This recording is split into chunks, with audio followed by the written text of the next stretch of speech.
ఒక గ్రామంలో హయగ్రీవుడనే గృహస్థు ఉండేవాడు. అసలే దారిద్ర్యంతో బాధపడే హయగ్రీవుడికి అనారోగ్యం కూడా కలిగి సంసారం వెళ్ళబుచ్చటం అసాధ్యమైపోయింది. భార్య బిడ్డలు పడుతున్న కష్టాలు చూడలేక అతను ఇల్లు విడిచి బయలుదేరాడు. ఎక్కడన్నా ఇంత సంపాదించగలిగితేనే ఇంటికి తిరిగి రావాలని, లేకపోతే దేశాలు పట్టిపోవాలని అతని ఉద్దేశం. బక్కచిక్కి బలహీనంగా ఉన్న వాడికెవరు పని ఇస్తారు? హయగ్రీవుడికెక్కడా ఎలాంటి పని దొరకలేదు.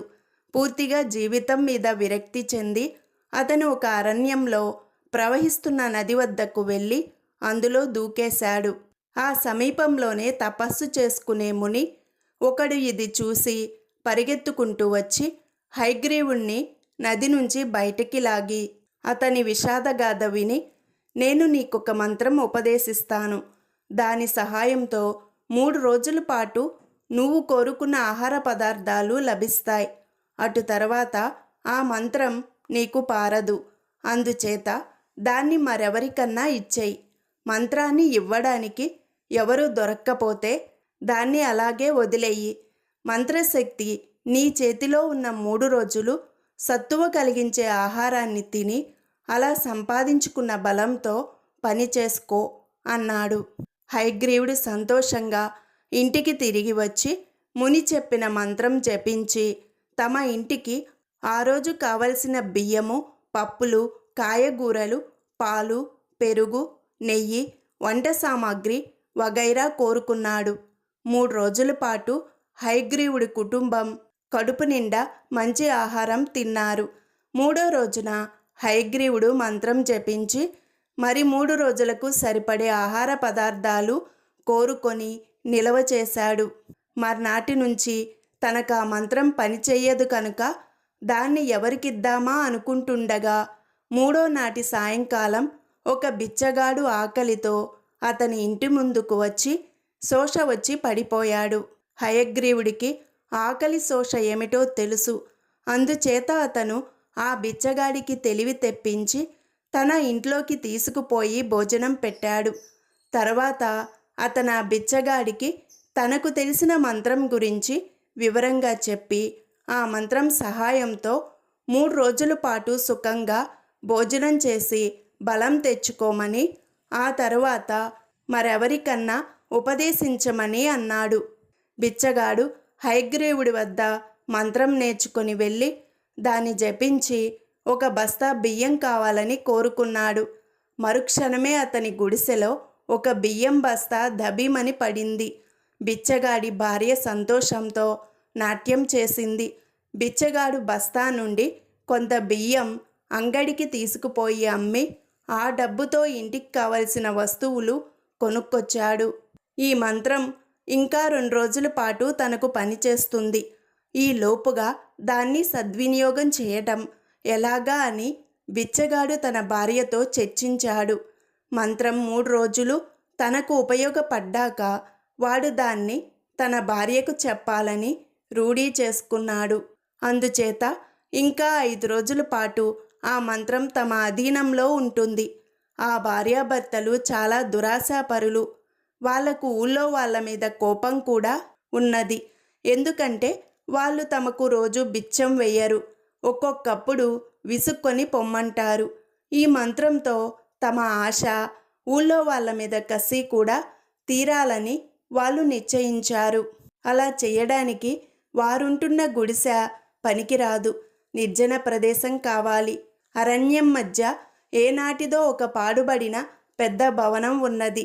దాన్ని బిచ్చగాడు, వాడి భార్య ఎరుగుదురు. వాడు తన భార్యతో సహా ఆ భవనానికి చేరుకొని మంత్రం చదివి, మా ఊళ్ళో అందరి ఇళ్లలోని బియ్యమంతా ఇక్కడికి చేరాలి అని కోరుకున్నాడు. వాడి భార్య వాడికన్నా 3 ఆకులు ఎక్కువ చదివినది.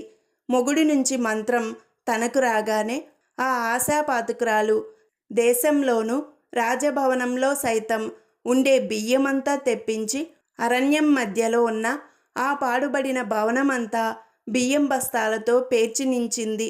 ఆ తరువాత మంత్రశక్తి పోయింది. ఆ భార్యాభర్తలు తాము గొప్ప పని చేసినట్టు ఆనందంలో మునిగి తేలుతుంటే దేశంలో బియ్యం గింజలేక ప్రజలు హాహాకారాలెత్తిపోయారు. ఉన్నవారి గతి లేనివారి గతి ఒకటే అయ్యింది.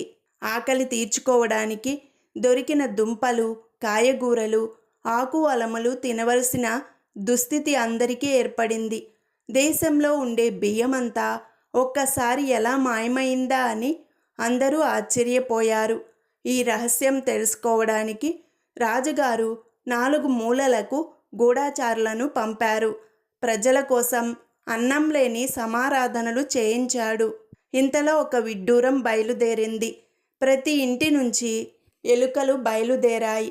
బియ్యం మాయమయ్యాక ప్రజలు తమ ఇళ్లలో ఉండే అపరధాన్యాలన్నీ తినేశారు.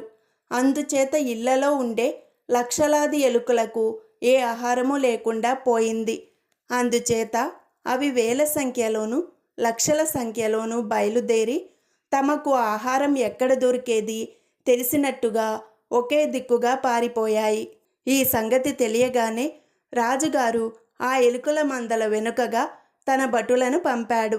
ఎలుకల దండు వెళ్ళి అరణ్య మధ్యంలో ఉన్న శిథిల భవనాన్ని చేరుకున్నాయి.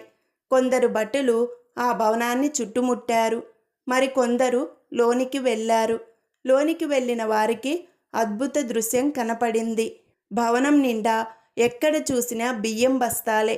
అవి వేల సంఖ్యలో దొంతర్లుగా పేర్చి ఉన్నాయి.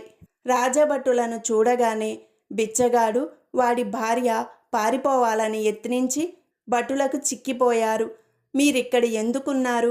మీకు ఈ బియ్యం బస్తాలు ఎలా వచ్చాయి అని భటులు అడిగితే ఆ దంపతులు ఏమీ చెప్పలేదు. అందుచేత భటులు వాళ్లను తీసుకుపోయి రాజుగారి ఎదుట పెట్టి బియ్యం బస్తాల సంగతి చెప్పారు. బిచ్చగాడు రాజుగారి దగ్గర తనకు హయగ్రీవుడు చెప్పిన మంత్రం గురించి, దాని శక్తితో తాము అరణ్య మధ్యంలో బియ్యం బస్తాలు నిల్వ చేయడం గురించి చెప్పాడు. రాజుగారు హయగ్రీవుణ్ణి పిలిపించి విచారించగా మంత్రం మాట నిజమేనని తేలింది.